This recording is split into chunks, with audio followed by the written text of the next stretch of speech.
If you haven't had your flu shot yet, you might want to start thinking about it. New numbers from the Regional Health District show 90 people have been hospitalized with the flu in Spokane County.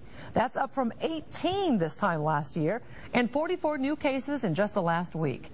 Health experts say the season is expected to peak in January or February, and the best way to stay healthy is to get vaccinated and wash your hands as much as possible. Around the Northwest tonight, doctors in Oregon have confirmed a 5-year-old boy has died from swine flu, also known as the H1N1 virus.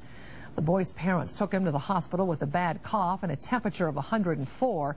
Doctors sent him home with a diagnosis of croup, but when he collapsed on Christmas Eve, everything changed. It's horrible because I miss my son, and it's hard standing here, being here.